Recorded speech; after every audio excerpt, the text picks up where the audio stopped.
शादी की पहली रात थी। सुहाग सेज पर सजी दुल्हन अपने पति के साथ नए जीवन की शुरुआत के सपने देख रही थी। तभी उसका पति स्वादिष्ट भोजन का थाल लेकर कमरे में आया और कमरे में उस भोजन की खुशबू फैल गई। दुल्हन ने मुस्कुराते हुए कहा, क्यों न मान जी को भी बुला लेते, हम तीनों साथ में भोजन करेंगे। पति ने हंसते हुए कहा, छोड़ो, माँ खाकर सो गई होंगी, आओ हम प्यार से खाना खाते हैं। दुल्हन ने फिर कहा, नहीं, मैंने मान जी को खाते हुए नहीं देखा, उन्हें बुला लेते हैं। इस पर पति ने झुंझलाते हुए जवाब दिया, तुम क्यों जिद कर रही हो, माँ शादी के कामों से थकी होंगी, सो गई होंगी, जब जागेंगी तब खा लेंगी, आओ हम अपना खाना खाते हैं। यह सुनकर दुल्हन को एक अजीब सा एहसास हुआ। उसने सोचा कि जो व्यक्ति अपनी माँ का ख्याल नहीं रख सकता, वह भला मेरे लिए कितना संवेदनशील होगा। इस बात ने उसे अंदर तक झकझोर दिया। उसने उसी रात अपने जीवन को लेकर एक बड़ा फैसला लिया और कुछ समय बाद उसने अपने पति से तलाक ले लिया। समय बीतता गया, दुल्हन ने दूसरी शादी कर ली और अपने जीवन को नई दिशा दी। उसका नया परिवार उसे प्यार और सम्मान देता था। कुछ वर्षों बाद उसके 2 बच्चे हुए, जो बेहद सुशील और आज्ञाकारी निकले। उधर उसका पहला पति भी दूसरी शादी करके अपनी जिंदगी जीने लगा। जब वह स्त्री 60 वर्ष की हुई, तो उसने अपने बेटों से 4 धाम यात्रा की इच्छा जताई। बेटे तुरंत तैयार हो गए और मां को लेकर यात्रा पर निकल पड़े। एक दिन यात्रा के दौरान भोजन के लिए वे रुके। बेटों ने मां के लिए भोजन परोसा और उसे खाने का आग्रह किया।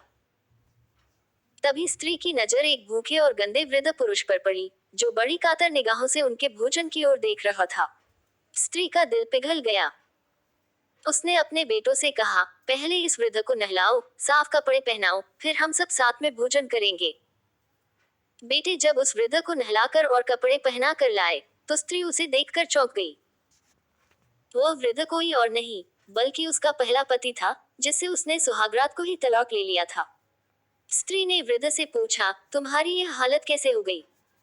वृद्ध ने नजरें झुकाकर कहा, मेरे अपने ही बच्चे मुझे भोजन नहीं देते, मेरा तिरस्कार करते हैं और आखिरकार मुझे घर से बाहर निकाल दिया।